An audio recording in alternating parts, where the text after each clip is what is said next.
Olá, tudo bom?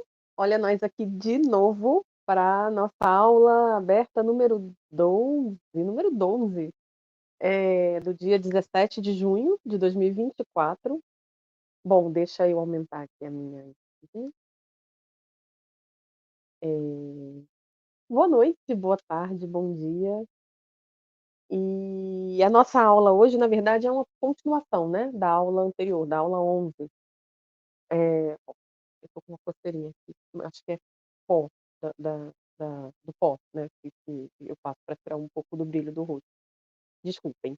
Então, hã, vamos nós para a nossa segunda parte da aula. A gente vai seguir falando do livro Tenho Medo do Monstro, né, a gente tinha deixa eu abrir aqui, a gente começou conversando sobre essa ideia, né, que é uma ideia macro, sobre a qual a gente sempre debate, de que não existe imagem inocente, toda imagem é situada no tempo, no espaço, num contexto histórico, e isso a gente consegue perceber de N maneiras quando a gente começa a refletir sobre processo de criação, né, quando a gente não só quando a gente lê a obra propriamente, né, eh, toda obra é filha do seu tempo, né, mas quando a gente também ouve o criador da obra, né, e nesse caso a gente está falando desse livro que bom, recomendo que vocês assistam a parte 1, né, a aula 11, que foi na semana passada, no dia 10 de junho, e a gente começou conversando sobre essa ideia dos temas fraturantes, eh, de como esse livro nasceu num momento especialmente fraturante, né, da nossa do mundo. A gente estava vivendo num no início do confinamento, da pandemia, e aí eu fui contando para vocês como surgiu esse trabalho na fase da sua publicação, né. E eu só queria ressaltar alguns pontos para a gente seguir adiante, né, falar dessa ideia dos temas fraturantes, né, da fratura é uma palavra muito simbólica, né, no sentido de que fala de fato de lesões. A fratura normalmente a gente se refere à a fratura do osso, né, uma fratura física, e quando a gente faz alusão aos temas fraturantes, a gente pensa nas nossas fraturas existenciais, né, e a gente tem visto, ainda bem, a gente tem visto o quanto esse tema do abuso sexual contra a infância vem ganhando espaço no debate, e isso é fundamental. Quando o texto escrito, né, escrito pela Ana Cláudia Ramos, surgiu, nasceu, foi um trabalho sobre encomenda e tudo, e que na época, foi 2011, 2012, não tinha força para ser publicado, né, ele não seria recebido da maneira como ele vem sendo hoje. Claro, hoje também com seus desafios, mas hoje a gente já topa olhar para a questão, mesmo com muito medo, mesmo evitando, mesmo mesmo com medo mesmo, né, das janelas que um tema como esse traz, hoje a gente já topa olhar para ele de alguma maneira. E aí eu estou mostrando para vocês aqui algumas imagens, né, que a gente viu na semana passada, a imagem da casa, como alusão a essa a esse espaço que é tão simbólico para nossa formação, para a formação das nossas subjetividades, dos nosso arcabouço emocional, né.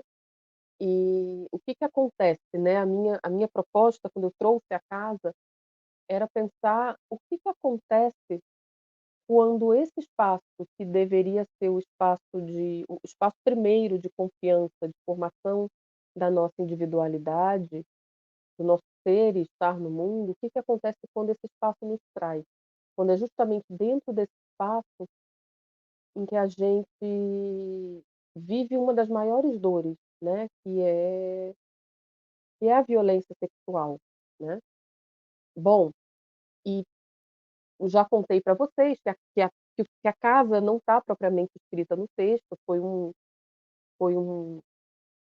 foi uma imagem que eu quis trazer pra dentro dessa narrativa, pra narrativa visual, exatamente pra gente pensar nisso, que é dentro da casa com que a maioria dos abusos acontecem, que a maioria das violências acontecem, e que a gente precisa olhar pra isso, né. E aí a gente debateu sobre como se construiu essa casa, que eu vinha no momento de construção da minha pesquisa de mestrado, né, que eu contei para vocês nas aulas 8, 9 e 10, não foi isso? E lá vocês ah, conseguem conhecer um pouco melhor, da minha pesquisa com a Mary Shelley, com Frankenstein, com a construção da criatura. E essa casa de papelão que vocês estão vendo é um pouco também, um pouco a criatura, porque foi feita de materiais muito semelhantes. A casa foi feita de papelão, mas a criatura, todo o trabalho prático do mestrado foi feito com papel, né, e tanto a casa quanto a criatura foram texturizadas com as mesmas tintas, com a mesma ideia, né, essa essa brincadeira com o expressionismo alemão, com um tempo, né, de de total distopia que o expressionismo alemão levava para as telas, né, do cinema. Eu tentei trazer um pouco dessa atmosfera para cá, né, tanto é que aqui tem uma página do diário de criação que é do mestrado, mas que, claro, serviu muito de alimento, era do que eu me alimentava na época que eu estava construindo essas imagens, então tem um pouco das mãos de Orla, tem um pouco desse pensamento do que a mão humana é capaz de construir, né. E isso a gente pode pensar com relação à pandemia, né, uma doença que se transmitia por meio das mãos não higienizadas, a negação da vacina por parte dos governantes, hã, ao mesmo tempo a criação da vacina por parte dos cientistas e dos governantes que não se negaram a a produzi-la, eh, né, essa mão que cria apesar do contexto ou por causa do contexto. Esse é um debate, tanto quanto a figura do outro, né, quem é esse outro? Esse outro passível de ser aniquilado, né, esse outro como reflexo de mim mesmo, enfim, então foram discussões que permearam a criação desse livro quase tanto quanto a criação do meu projeto do mestrado. Bom, e aí a gente vai passando aqui. A Greta Stern, que é uma das minhas inspiradoras também, essa colagista, né, eu falei dela na aula passada, estou aqui passando 3 colagens dela, que eu acho que são essenciais, tanto para a gente pensar o início do século XX, que era aquele momento, né, da construção da criação da colagem, né, quando Picasso diz que a colagem fazia sentido naquele momento, porque representava um tempo que não era nada tranquilizador, né, um tempo de incertezas, e a colagem traz para a superfície do papel essa estranheza dos planos que se intercalam e tudo. Eu acho que a Gretchen faz esse trabalho com muita maestria e essas 3 imagens, né, reparem bem nessa imagem da moça falando ao telefone, a moça sem boca falando ao telefone, e essa que é meio um Sísifo feminino, né, o mito grego que carrega uma pedra morro acima, e quando chega lá no alto do morro, a pedra rola novamente, ele refaz esse percurso continuamente. Isso também tem um pouco a ver com o livro, com a história do livro, né, tanto a menina quanto a mãe dessa menina, que é um personagem que também requer um carinho, requer um olhar. Ela não aparece, eh eh só no final, né, ela é representada graficamente, mas ela está ali, é uma figura também de muito sofrimento e de muitas dores a serem superadas, né, a serem curadas. Então, vamos lá, deixa eu passar aqui adiante. Aí mostrei para vocês um pouco de alguns esboços dessa figura, dessa menina, como esse monstro estaria ou não estaria, enfim, ainda eram momentos de dúvidas, né. Aqui mais alguns esboços, esse menino seria desenhado, não seria, ele seria muito realista ou não, e vocês sabem que o meu trabalho com criação de personagem tem esse desafio da subversão da forma, né, no sentido de dar movimento e no sentido de desafiar essa anatomia do corpo humano que a gente teima ainda em colocar, sobretudo nos livros infantis, no acredito até que mais hoje em dia nos didáticos, mas essa ideia ainda perpassa a literatura infantil, né, do corpo ideal, do corpo que não existe, de um ideal greco-romano de beleza que não faz o menor sentido, né.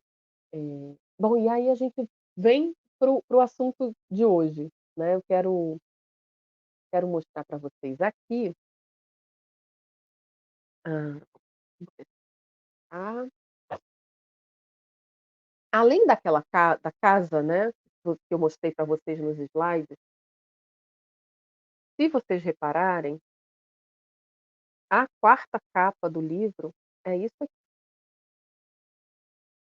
E isso aqui, gente, quem está acompanhando o curso mesmo, quem é meu aluno, sabe que em algum momento, aluno das aulas fechadas, né, do curso propriamente, em algum momento a gente trabalha a questão do livro como corpo, né, a gente constrói bonecas de livros, a gente brinca com essa ideia de sentir o livro na mão, né, construindo esse livro e segurando ele com as mãos.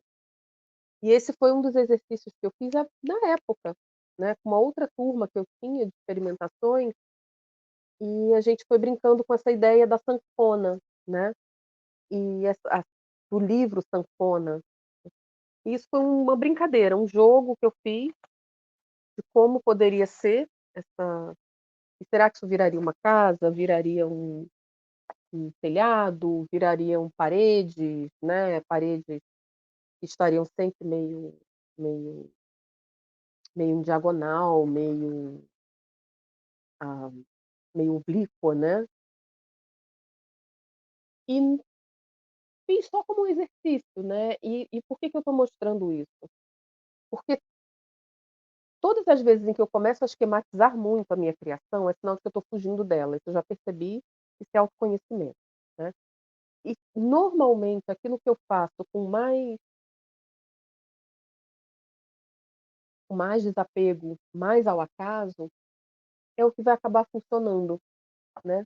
A casa de papelão mesmo, eu fiz, não sabia se ela ia entrar, se ia funcionar. Eu tenho muitos senões com coisas fotografadas para livro. Eu não queria que fosse algo clichêzão, e funcionou, né. A casa eu acho que é quase que um personagem do livro. Ela hoje mora lá na casa do Sérgio Alves e do Paulo Otero, né, eu dei de presente para eles. E essa daqui foi um jogo também, uma brincadeira num curso com os meus alunos, né, cada um fez o seu, eu fiz essa daqui e funcionou, né, então toda essa coisa do acaso, do acaso que na verdade está sendo gerado, está sendo gestado, no inconsciente, né. Claro que eu vinha nesse alimento né, me alimentando da ideia de casa, da ideia de abrigo, e mas no campo do inconsciente é que isso estava, né, quando eu fiz essa brincadeira aqui, e rolou, né. Então é interessante a gente perceber essas coisas. Eu vou abrir aqui essa pastinha, porque ela tem algumas relíquias desse projeto, eh, antes da Caraminhoca, antes de 2020, mas antes disso de mostrar, eu quero mostrar essa aqui é a boneca do livro já do projeto de 2020. Eu combinei com o Sérgio, né, e eu já conversei muito isso com vocês, né, dessa necessidade que eu tenho de construir de sentir o livro na mão, de construí-lo, né, construir um objeto com o qual eu possa brincar, dialogar, né, acho que não à toa isso aqui se chama boneca, né, ou boneco, em São Paulo é boneca. E aí o Sérgio eu combinei com o Sérgio que a diagramação do texto, ou seja, a divisão do texto, seria feita por ele, porque eu estava num momento de muita abertura, naquela crise que eu já contei para vocês de não querer mais ficar desenhando bonequinho fofinho, eh, repensando a minha criação, né, no contexto do mercado editorial, tal, então eu estava num momento muito aberto. E eu achei que se o Sérgio diagramasse o texto, eu ia ter um certo chão, sabe, sobre o qual caminhar, né. Então eu combinei com ele, claro, ele me deu toda a liberdade para mudar o que eu quisesse, e eu não mudei, não achei necessário, acho que a gente dialoga muito bem um com o outro, no trabalho. E aí, quando ele diagramou, eu fiz os quadradinhos, tá vendo, e montei esse livretinho. Porque daqui eu vou vendo o que que eu tenho de espaço, por onde eu posso transitar, né, o quanto eu tenho de texto, o quanto eu tenho de de texto escrito ou de ausência do texto escrito para trabalhar com uma página dupla, por exemplo, só com imagem, ou de concentrar a página dupla, a ilustração aqui.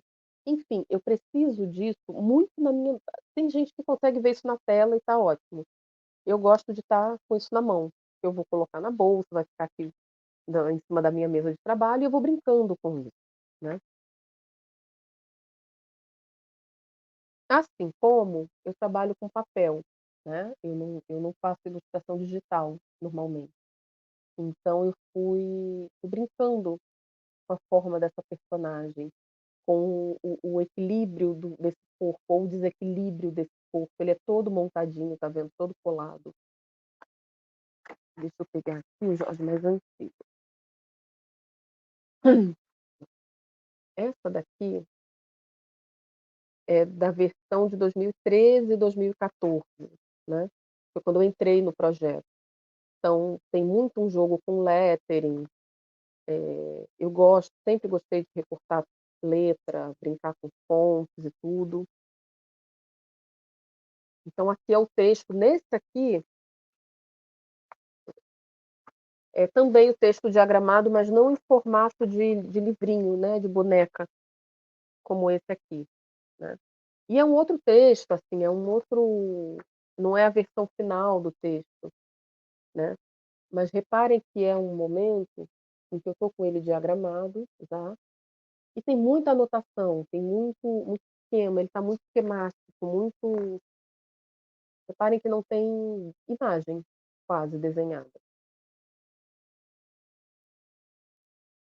tá vendo? Tem parte recortada, porque a gente fazia muitas leituras, mas é ainda um momento em que eu estou escrevendo muito, anotando muito as minhas ideias.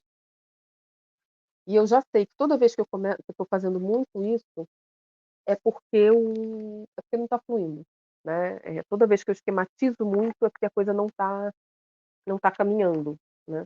Nessa versão final, dessa vez final, né, em 2020, foi quando eu me permiti brincar mais com esse quem seriam esses personagens, né, como eles seriam, como seriam esses cenários.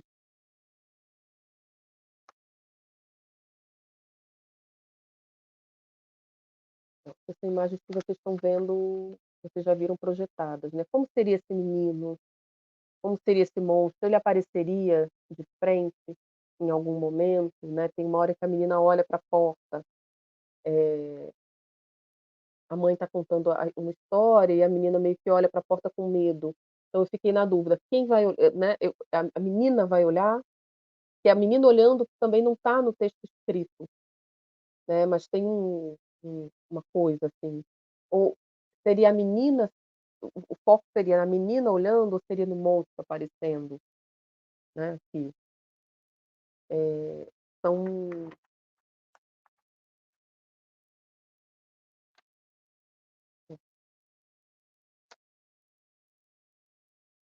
brincadeiras com árvore, com tronco de árvore.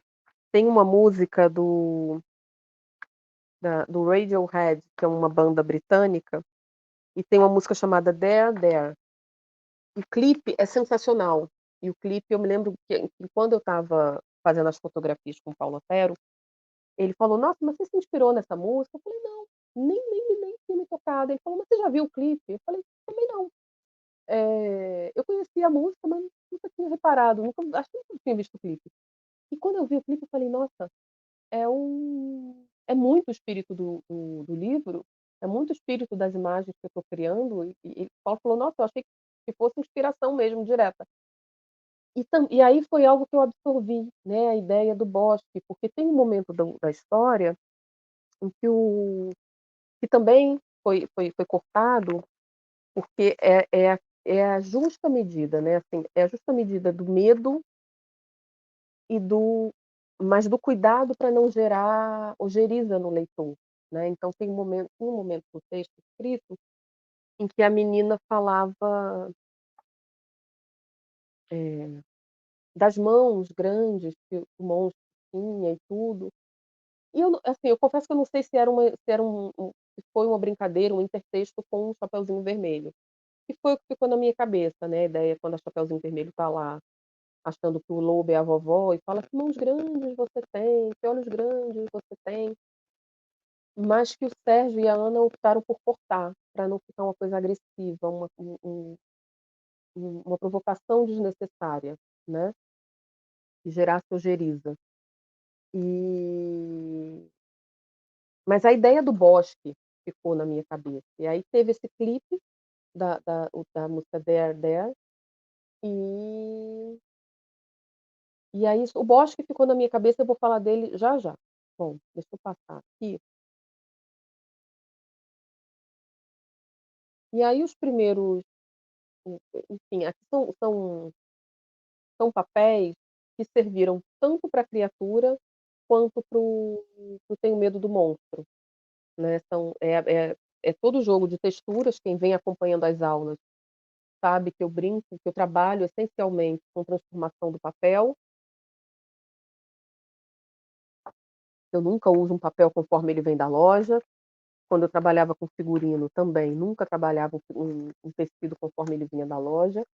Eu preciso dessa dimensão da transformação do material, né. E tinha também, gente, essa imagem é de um texto, é de um livro, de um eu não sei se é um livro que virou filme ou se é de um filme que virou livro. Tem o filme tem no YouTube, que é o Balão Vermelho, que é esse menino e esse balão vermelho, e o balão voa, e a ideia e o filme basicamente é a corrida desse menino para pegar o balão novamente. E ele vai percorrendo Paris, né, a história se passa em Paris. E eu amo esse filme de paixão, amo. Eu amo balões vermelhos, eu acho que não tem nada visualmente mais mimoso, mais poético do que um balão vermelho. Morro de pena que os balões, eh, não sejam ecologicamente corretos, né, eu acho uma pena.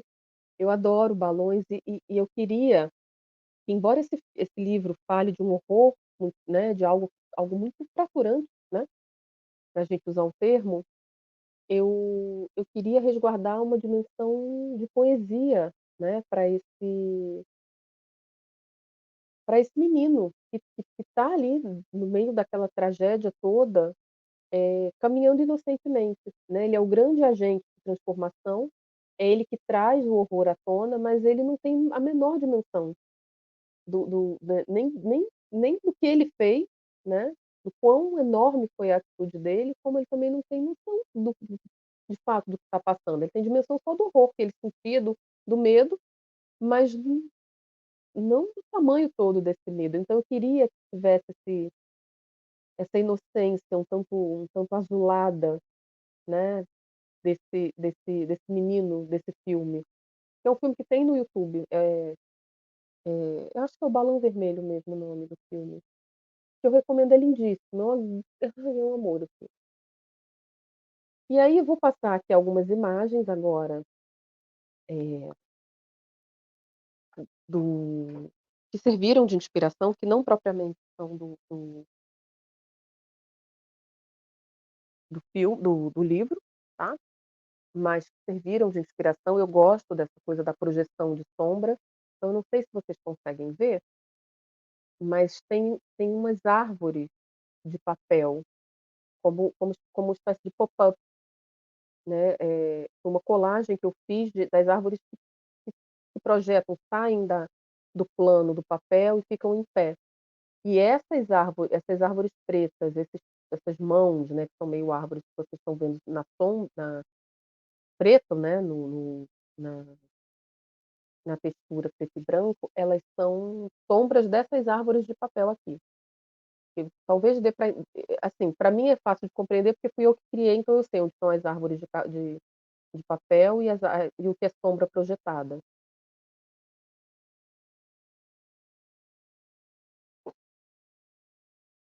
E aí,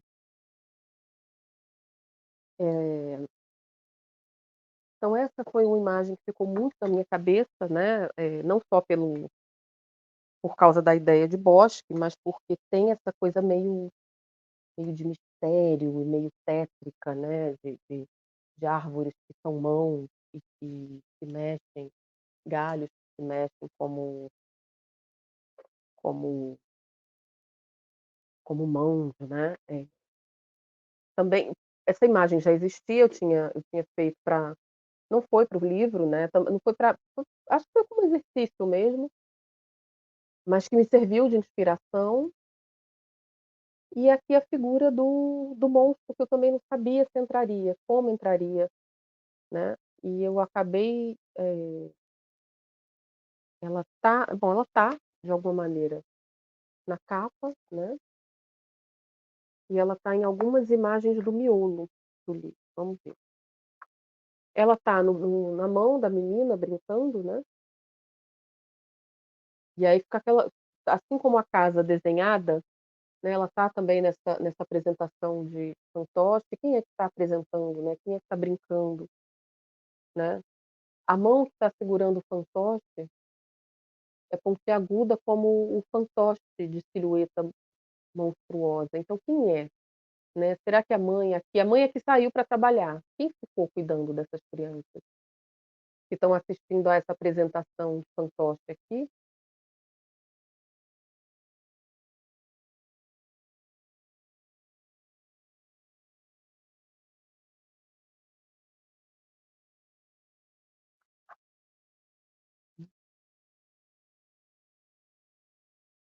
Quem é esse bonequinho que está na mão desse menino? E quem é? De quem são esses pés que estão aqui pisando esse fantoche, né, esses pés pontiagudos também, tão pontiagudos como é a figura dessa silhueta do monstro. Cadê? Onde mais? E depois ele aparece aqui também, nessa super colagem aqui.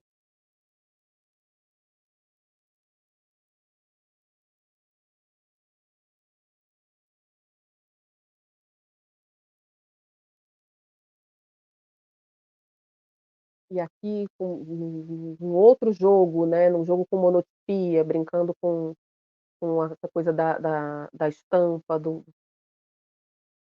a tinta a óleo, né, que eu usei tinta a óleo, que é algo que quem está acompanhando as minhas aulas também sabe que tá muito no meu universo gráfico, né. Aqui novamente, ó, a cena na qual as 2 crianças a mãe sai para trabalhar e as 2 crianças ficam assistindo essa apresentação de fantoche, né, e esses fantoches não à toa são um essa menininha, né, e esse monstro. E as mãos que seguram os fantoches são mãos pontiagudas. Então tem toda essa brincadeira do que é verdade, do que não é, o que está no campo da fantasia, o que não está. Essa menina que é mais velha, ela é quase 5 anos mais velha do que o irmão, mas aqui ela está tão miúda quanto ele. Por que será, né, que está assim? Essa atmosfera desse medo azulado, esse medo, esse terror parado, né. Aqui novamente as imagens que agora eu estou mostrando para vocês em slide, né, esse menino com esse formato, essa torção na cabeça, tudo isso vai gerando um ambiente, de estranhamento, né, de um tempo e de um espaço, estão ali numa dimensão quase onírica. E aí essa imagem, que é justamente o momento em que as crianças entram ah, no quase no transe da chegada do monstro, né, que é quando o menino fala assim: "Não sei", mas ele chega sempre andando bem devagar. Escuto os passos no corredor e me encolho ainda mais. O monstro nunca acende a luz. Parece até que ele sabe enxergar no escuro. Tenho tanto medo que ele me pegue que nem abro os olhos para ver como ele é. Então reparem que aquelas árvores que são meio mão, meio meio árvore, sombra, sabe, essa coisa pontiaguda, essas árvores começam a entrar no quarto, mas será que elas entraram no quarto de fato? É um quarto que tem árvores, né, casa é essa? Ou será que isso faz parte da fantasia desse menino? E aí, existe aqui uma um intertexto, uma brincadeira, né, com um intertexto desse livro aqui que para mim não, né, pra acho que pra todo mundo, e é inclusive um título que ele tem, né, que é o melhor livro ilustrado do século XX, se não me engano é esse o prêmio. Pra mim é uma obra-prima do Maurice Sendak, é Onde Vivem os Monstros. Eu dei uma aula fechada pra minha turma sobre ele, é um livro que eu recomendo sempre, eu sempre debato, gosto demais.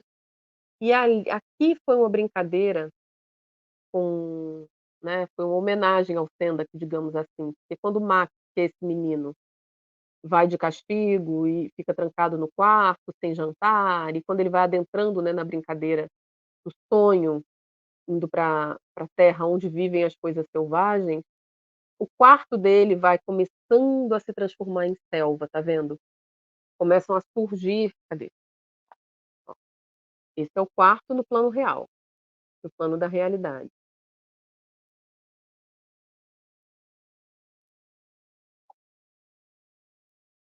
E aí, naquela cadê? Deixa eu ler pra contextualizar melhor. Acabou sendo mandado para a cama sem comer nada. Naquela mesma noite, nasceu uma floresta no quarto do Max. E o Max se embarca numa outra fantasia que é muito diferente da fantasia de Tenho Medo do Monstro, né, embora falem de monstros os 2 livros, são monstros completamente distintos, experiências muito distintas. Apesar das 2 crianças terem um super protagonismo, uma super voz nessa história, mas eu quis fazer essa homenagem ao Sendak, primeiramente, né. E quis brincar com esse limiar, né, da realidade e da fantasia. Então essa imagem aqui marca o início do transe do medo, do terror que essas crianças vão passar. Então essa imagem é uma fotografia, foi uma série de portas que eu fui criando uma atrás da outra, tá, e que a gente acabou usando.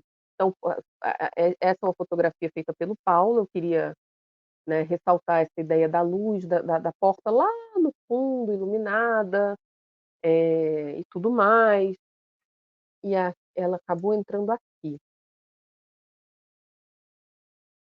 nessa cena aqui, que é quando o monstro chega, é quando o monstro vai atuar, né.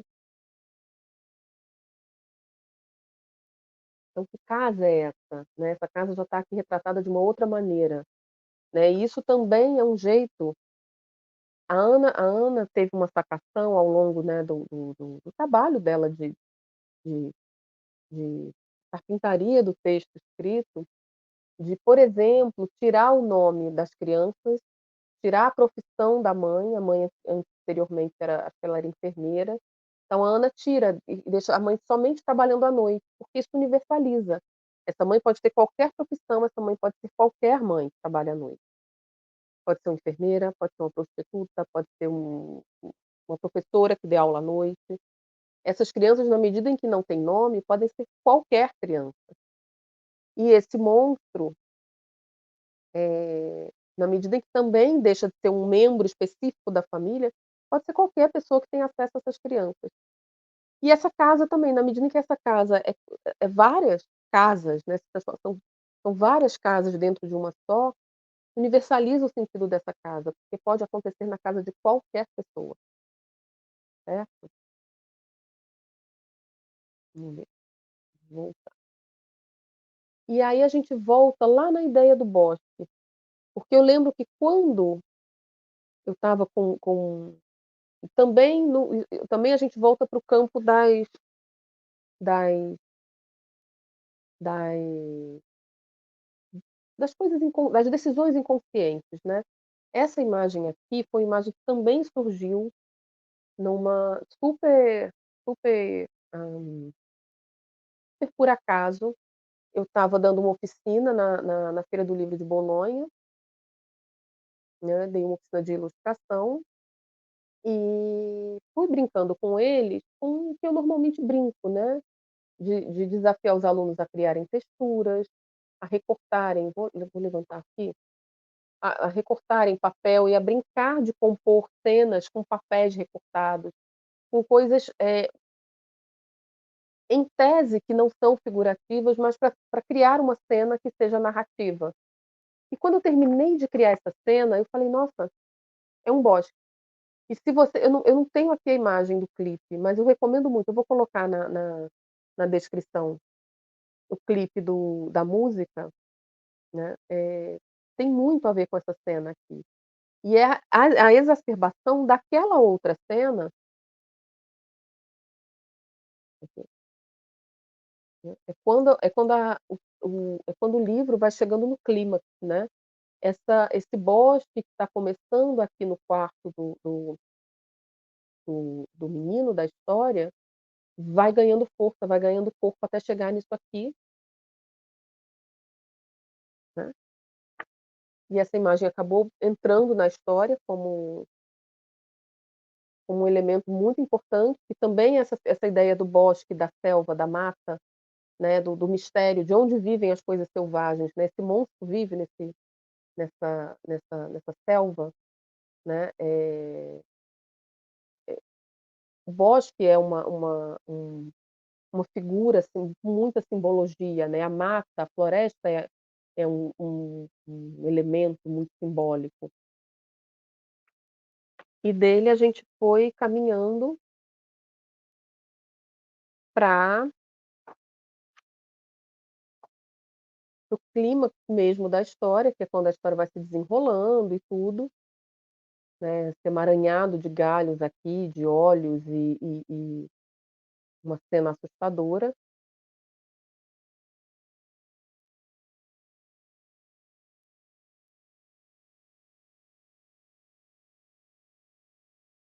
Bom, e aí a gente volta aqui para essa menina, porque tem uma outra coisa que é importante, né, se a gente for lá, lembrando das colagens da Gretchen Stern, né, aqui vocês lembram daquela, deixa eu será que eu volto lá? Deixa eu voltar lá rapidamente. Vocês lembram dessa cena, né. E vejam, eh, isso foi muito intencional, isso foi muito pensado, ao contrário da da casa, que foi um processo meio intuitivo, do bosque, que foi outro processo intuitivo e tudo, essa aqui foi absolutamente intencional, tá. Ah, vítimas não falam, né, e a personagem feminina, vamos voltar lá, né, a menina, se vocês repararem, o menino é o narrador da história, né, a palavra tá com ele o tempo todo, ele é quem conta tudo, né, em que pese ser uma criança pequena e aliás é fundamental que seja uma criança pequena contando a história, ele fala o tempo todo, não é a mãe, não é a irmã, nem é o monstro, ele que conta. Eu acho isso lindo no livro. A menina não tem boca,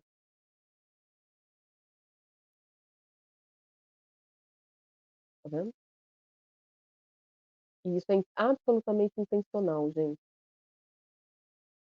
Eh, do início ao fim ela não abre a boca, o tempo todo é o menino quem fala, né. E a gente precisa lembrar que, via de regra, vítimas de violência não falam, normalmente não falam, né. Não somente por conta de uma paralisia que é natural que aconteça, né, o corpo paralisa diante de uma violência extrema, então é raro a gente conseguir gritar durante um ataque, durante um assalto, eh é raro conseguir gritar não, dizer não, denunciar algo que esteja acontecendo de muito violento, que violente o nosso corpo, sexualmente ou não, né. Quem já passou, e eu acho que todo mundo em alguma dimensão já passou por algum grau de violência, sabe disso, né. Então a gente não pode esperar da vítima ela sair gritando qualquer coisa. Pode até ser que aconteça, mas não é a regra, né. E a vítima também não fala, porque ela também sofre um processo de silenciamento. Né, de apagamento, de invalidação, de minimização da sua dor, do seu relato. Então o tempo inteiro eu fiz questão de colocar essa personagem sem boca, porque mesmo que ela quisesse ela não falaria.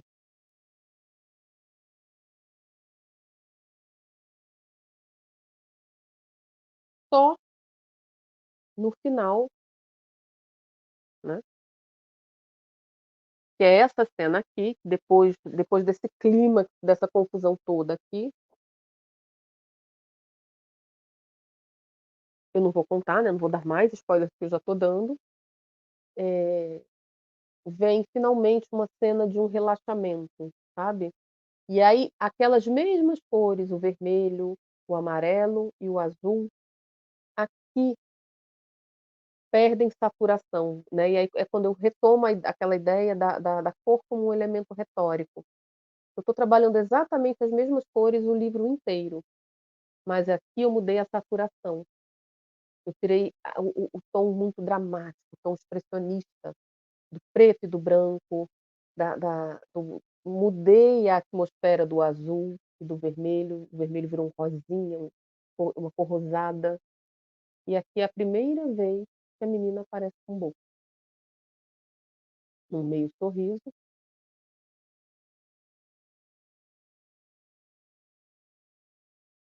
para no final, para mais à frente, logo adiante,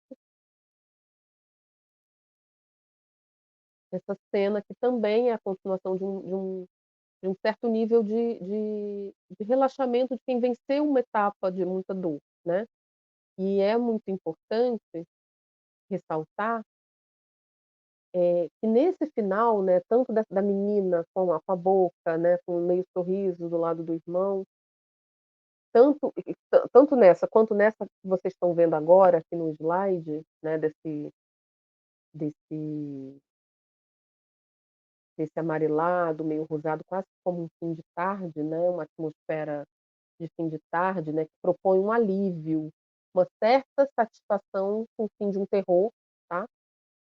Mas que eu fiz questão de deixar muito claro visualmente que a gente não pode confundir fim pontual de um terror com final feliz, porque esse monstro vai habitar essa família por um tempo imenso, talvez uma vida inteira, né. As vítimas lidam com esse terror o resto da vida, às vezes, né, há um longo caminho para a cura. E eu faço sempre questão de, em tudo que eu faço para a infância, né, sobretudo para a infância, para todas as faixas etárias, mas sobretudo para a infância, eu nunca prometo finais felizes, eu nunca prometo nada enganoso para a infância, né. Porque eu acho que nenhuma criança está em busca nem de ser enganada e nem está procurando final feliz em nada, né. Eu acho que o que a criança busca num livro, numa história, numa experiência artística, numa experiência qualquer que seja, é uma relação de honestidade com o adulto que vai mediar o processo, sabe. Eu acho que a criança busca honestidade, busca falar com, e não ouvir, e não que falem para ela, tá. Então eu penso que é fundamental permitir que esse sujeito, né, que esse leitor, mesmo que inconscientemente, ele possa elaborar os próprios sentimentos, sabe, que ele possa compreender o mundo por meio da experimentação da imaginação. Mesmo quando essa imaginação caminha por espaços de sofrimento, por espaços de dor, por espaços de desafio. Por isso que é muito importante a gente manter as bruxas, personagens pérfidos nas histórias, permitir que as crianças brinquem com esses personagens, porque eles são absolutamente catárticos. Quando uma criança pode fazer a bruxa do João e Maria, pode fazer o lobo dos três porquinhos, sabe? Ela pode colocar para fora, exorcizar os fantasmas dela, sabe? E eu acho que quando a gente consegue crescer fazendo isso, exorcizando as nossas sombras, conhecendo e dialogando com as nossas sombras, por meio da fantasia, por meio da arte, por meio da imaginação, é quando a gente consegue minimamente se transformar num adulto equilibrado, num adulto menos soturno, né. Eu acho que essa pasteurização, essa busca por essa felicidade real, essa busca por estar sempre bem, todos muito anestesiados, evitando tocar nos assuntos com profundidade, porque assim, uma coisa é tocar nos assuntos, outra coisa é tocar nos assuntos com profundidade, dando o tempo e o espaço necessário para que os assuntos sejam debatidos, digeridos, rediscutidos, dialogados, tá. É por isso que eu luto, é por isso que eu trabalho. Então eu acho que a literatura, a ficção, a experimentação da linguagem, né, nesse caso a linguagem escrita, a linguagem visual e a projetual, né, porque o projeto gráfico do livro diz muito, é um dos tripés narrativos, eu acho que a experiência do leitor com isso aqui, ele é o que possibilita que a gente possa ressignificar experiências, sabe. Eu acho que a criança, sobretudo a criança, né, falando de livros para a infância, ela não está atrás de panfleto de propaganda, ela não está atrás de receita de como viver a vida de um jeito positivo. Isso é um porre, isso é uma coisa insuportável, essa busca artificial por felicidade é um troço enfadonho ao extremo, e está levando a gente a tomar cada vez mais remédio para ansiedade, né. Eu estou vendo cada vez mais crianças hipermedicalizadas, porque não podem colocar seus fantasmas para fora, porque tem sempre um adulto com medo e querendo que ela seja muito feliz. E ela não compreende, se nega a compreender que ela só vai ser feliz se ela souber lidar com as próprias sombras.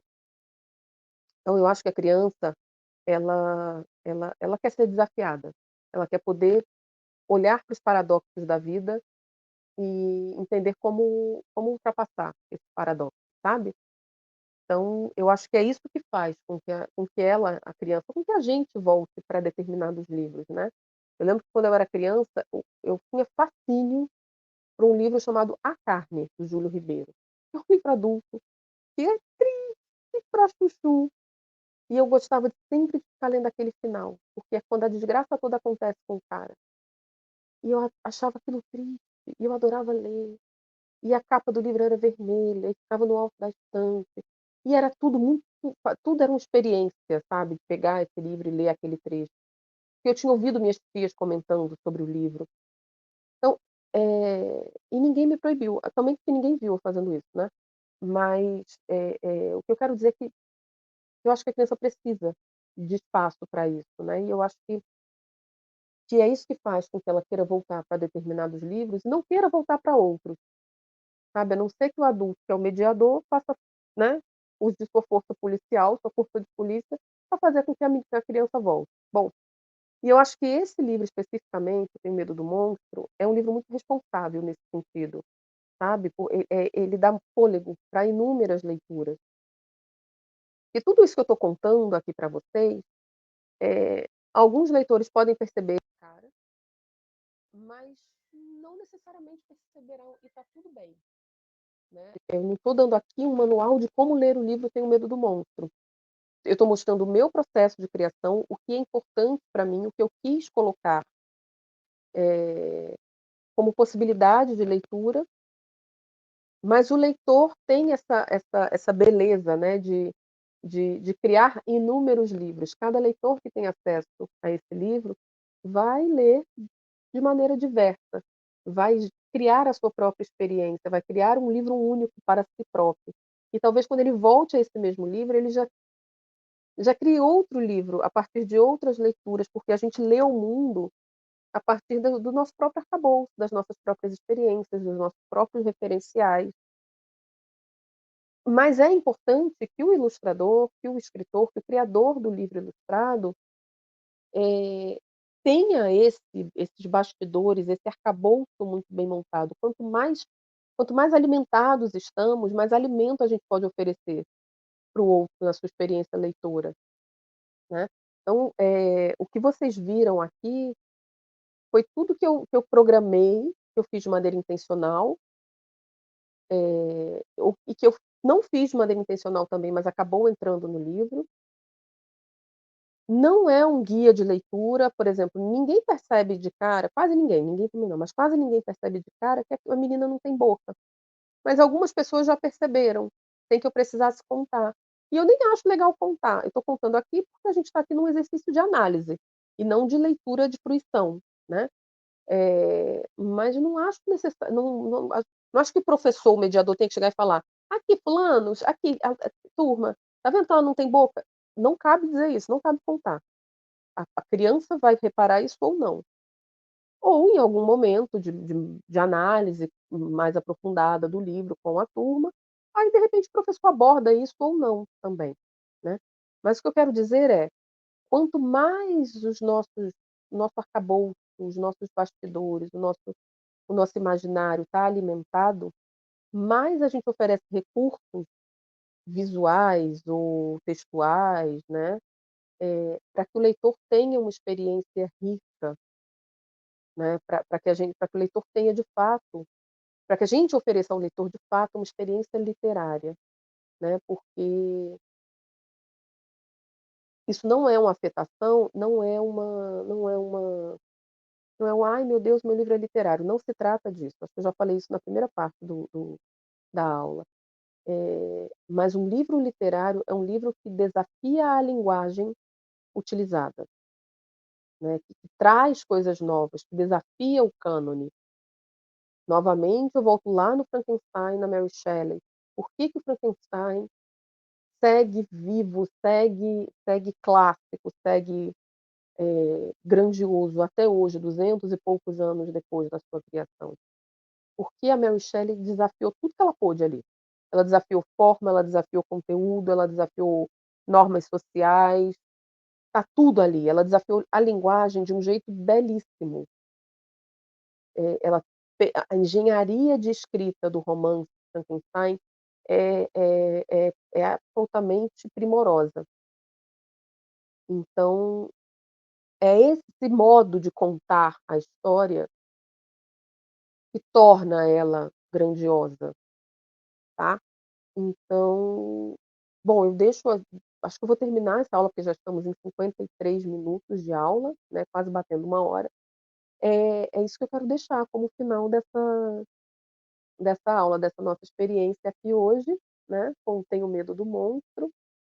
E aí a gente agora volta para outras para as aulas abertas nas próximas semanas, debatendo outros assuntos relacionados à retórica da imagem, né.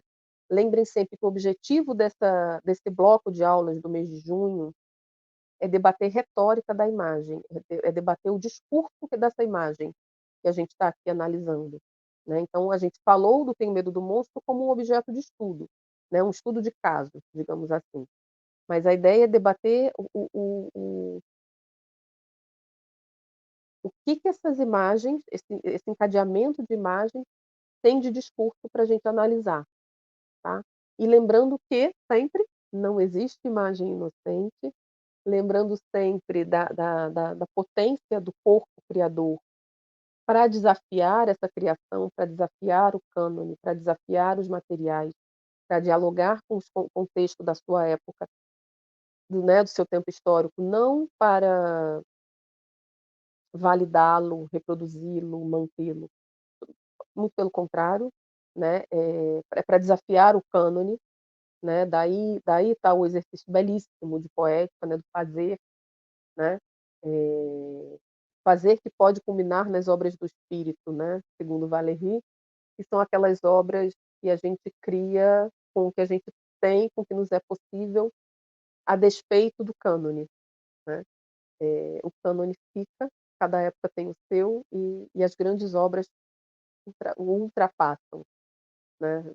Vide Frankenstein, que foi considerado um horror pela crítica, mas foi sucesso de público desde o primeiro momento e segue sendo até hoje, apesar de ter sua autora muito silenciada, né. Ainda gostaria de voltar nela especificamente em algum momento.